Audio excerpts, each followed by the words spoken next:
Hey there, wake up. It's Means Morning News. Just after 11 a.m. on the East Coast, I'm Sam Sachs, busy at work tending to my news garden. Here's what's ripened today.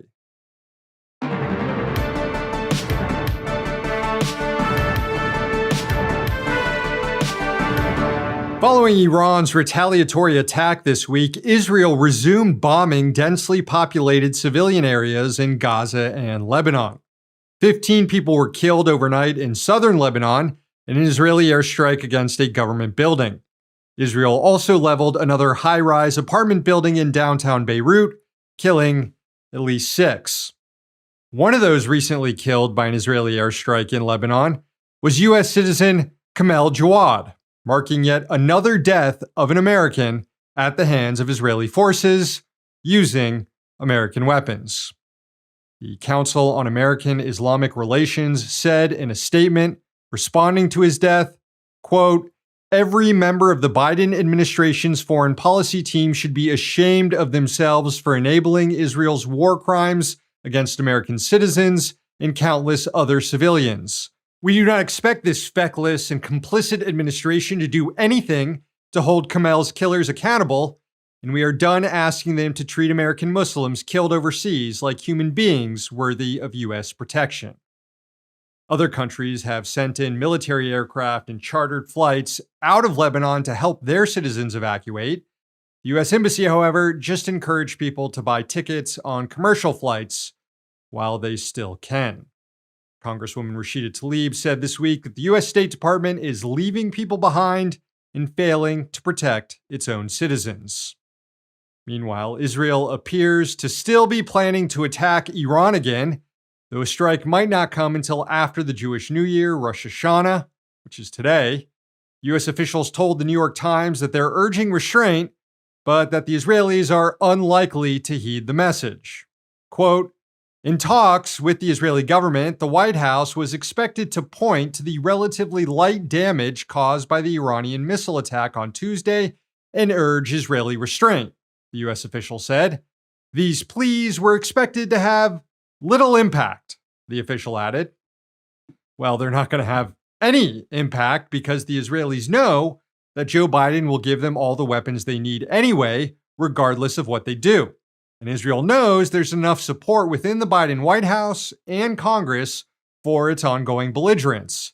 It can get away with whatever it wants, which could include striking Iranian oil facilities, a move that would once again escalate the conflict and could lead to strikes on other oil infrastructure in the region and chaos in energy markets, something that could end up benefiting Donald Trump's election chances. And Joe Biden seems to know this. According to Politico, quote, "Biden told confidants that he did not believe his Israeli counterpart wanted a ceasefire deal, arguing that Netanyahu was trying to perpetuate the conflict to save his political future and assist Trump in November's election." This is an astounding admission after the White House and State Department have spent months pinning the blame for failed ceasefire talks on Hamas and not Israel. But if Biden truly does believe this and still refuses to use what leverage he has over Netanyahu, the only conclusion is that he is supportive of what comes next, supportive of total war in the Middle East and a Trump victory in November. Which makes it even stranger that Kamala Harris is pursuing the same strategy, risking her own political future to aid an apartheid government committing mass war crimes. The administration is still receiving pressure to change course. This week, medical professionals who spent time in Gaza over the last year and seen the conditions there wrote a letter to Biden and Harris calling for withholding military aid to Israel. Reading from that letter, quote, "The 99 signatories to this letter spent a combined 254 weeks inside Gaza's largest hospitals and clinics. We wish to be absolutely clear. Not once did any of us see any type of Palestinian militant activity in any of Gaza's hospitals or other healthcare facilities.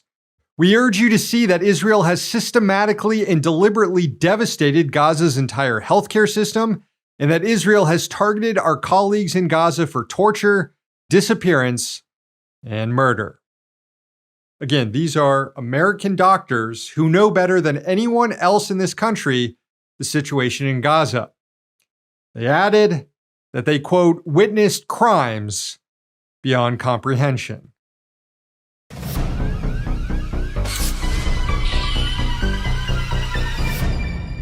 The death toll from Hurricane Helene has reached 190 and will likely rise as recovery efforts continue across the Southeast. Hundreds of thousands are still without power, and many are still trapped due to washed out roads. Among the new deaths reported were workers at a company called Impact Plastics in Irwin, Tennessee. According to reports, bosses prevented workers from leaving the site until it was too late, and floodwaters had risen too high. By then, it had become too dangerous. 2 workers were killed in the flooding. 3 are still missing. The Tennessee Occupational Safety and Health Administration and the Tennessee Bureau of Investigations are now investigating the matter. Federal government approved more aid to damaged areas this week, but according to Homeland Security Secretary Alejandro Mayorkas, FEMA does not have enough funds to last it for the rest of what is expected to be a busy hurricane season. So Congress will have to pass an emergency appropriation, assuming there's political will to do so, and it hasn't all been spent on raising billions of dollars for the Israeli war effort. The lack of funding for agencies like FEMA stands in contrast to the mountains of cash that are fueling global warming and superstorms like Helene. A new analysis reveals that private equity firms have funneled at least $1 trillion into fossil fuel projects since 2010, chasing profits from an industry that is rapidly killing the planet. That $1 trillion-plus investment is responsible for at least 1.17 billion tons of greenhouse gas emissions every year. The research was conducted by the groups Americans for Financial Reform Education Fund, the Global Energy Monitor, and the Private Equity Stakeholder Project. It was first reported on by The Guardian. Researchers looked at the holdings of 21 private equity firms, which combined control $6 trillion in assets. Of course, that's not their money. In many cases, that money belongs to working class people, like municipal sector workers who have portions of their check withheld for retirement investments.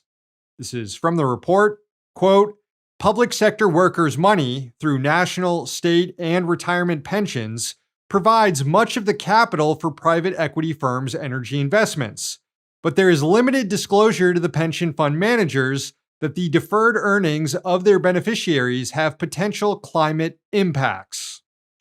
So that means it's likely that some of the people affected by Helene were, without their consent or knowledge, also helping to fund the forces that are ensuring that storms like Helene get worse and worse in the future.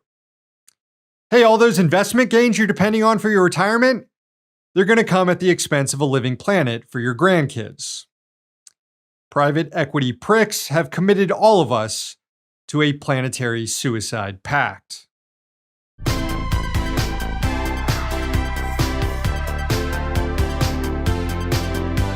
Now to a story that is uniquely American. This week, 45-year-old Zishan Alvi pleaded guilty to running a fraudulent COVID testing lab in Chicago. You see, since we don't have a functioning public healthcare system in the US, when the COVID-19 pandemic hit in 2020, the government had to scramble to build up capabilities to deliver and administer COVID tests to people. So what Congress did is just raise a bunch of money to give to businesses promising to administer tests on behalf of the Department of Health and Human Services, which provided an opening for fraudsters and hucksters. Alvi's lab, known as Lab Elite, was paid $14 million by HHS between 2021 in 2022 to perform COVID tests. But according to the DOJ's complaint, the lab never actually analyzed the specimens in the proper way, resulting in people who were COVID-19 positive being told by the lab that they were negative. From the DOJ complaint, quote, "It was further part of the scheme that, to reduce costs and increase Laboratory A's profits, Alvi directed Laboratory A employees to alter Laboratory A's PCR testing method by using less of the materials necessary to process the PCR test, including the reagents, knowing that this made the test results unreliable." And then, quote, "To conceal the unreliable test results, Alvi caused Laboratory A to deliver purported negative results to individuals when Alvi knew that the altered PCR test had yielded results that were inconclusive and not reliable. The scheme likely caused more people in the Chicago area to get sick and helped the virus spread, impacting the poor and working class the most, since Alvi's clinic was paid to administer the test to the uninsured. So, they were the ones primarily screwed by this. They went in for healthcare and were lied to, putting their lives and close friends and family at risk. According to Block Club Chicago, these COVID frauds were common in the city. In fact, Lab Elite is one of at least 4 Chicago area testing companies under investigation. They include the Center for COVID Control, which was shut down after the FBI raided it. Also, O'Hare Clinical Lab and North Shore Clinical Lab have also been probed by federal authorities. Block Club Chicago noted that these 4 testing companies conducted millions of tests for hundreds of sites across the U.S. and got paid more than $582 million from the federal government. Ultimately, more than 1 million people died of COVID in the U.S. and counting.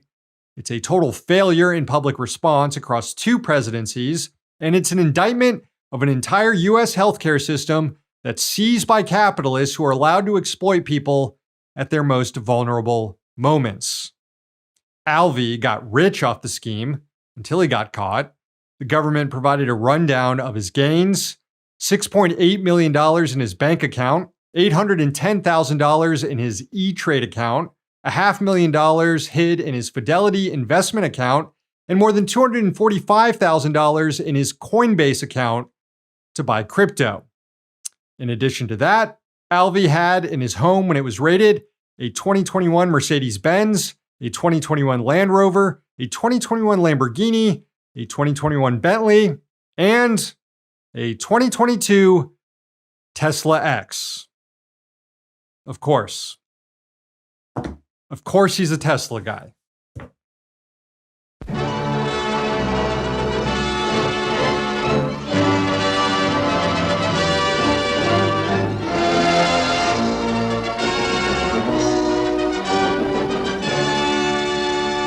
For this week in working class history, we rewind all the way back to 1945. It's Hollywood Black Friday. That refers to the day in which striking movie set designers got viciously attacked by police, studio-hired thugs, and scabs outside the Warner Brothers studio in Los Angeles. The set designers and other craft workers had joined the Conference of Studio Unions, or CSU, a more radical labor organization than the other major union in the industry, the International Alliance of Theatrical and Stage Employees, or IATSE. Not so much today, but at the time, IATSE was corrupt and too business-friendly, so workers turned to the CSU for representation. But the studios didn't want to deal with the more radical CSU, so they just refused to recognize it, which forced CSU members to finally go on strike. The picket began in March 1945, and by October, it was still ongoing, fraying the nerves of the studios. And so, they launched a full assault against the striking workers. Cops and strikebreakers, wielding clubs, bats, bottles, hoses, and tear gas, set out to beat picketers. For over 3 hours, hundreds of people battled with each other outside the Warner Brothers lot. Scores of people were injured, but miraculously, no one died. And the brawl didn't end the strike. Picketers returned the very next day. A month later, the strike would end with a favorable resolution for the workers and would usher in an era of better pay and benefits for all Hollywood workers. But the CSU would eventually be sabotaged by the studios and IATSE and smeared as communist, leading to its breakup, and later witch hunts by Senator Joseph McCarthy during the Red Scare. Also, Congress reacted to claims out of Hollywood that the CSU was too radical by passing the Taft-Hartley Act, which curtailed labor rights for everyone.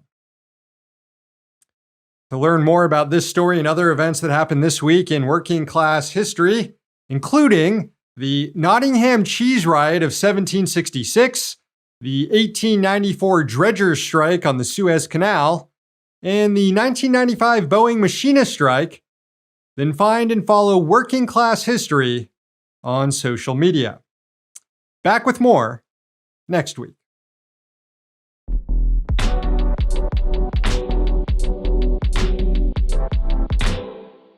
All right, friends, the show ends today with a sunrise all the way from Italy. It was sent in by David on vacation in Venice. Enjoy.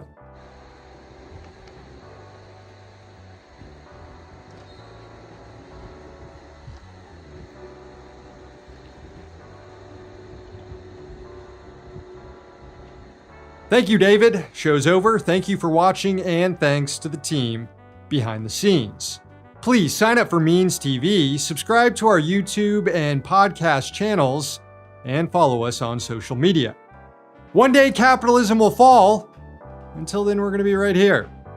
Except for tomorrow. The team has the day off tomorrow. So I'll see you next week.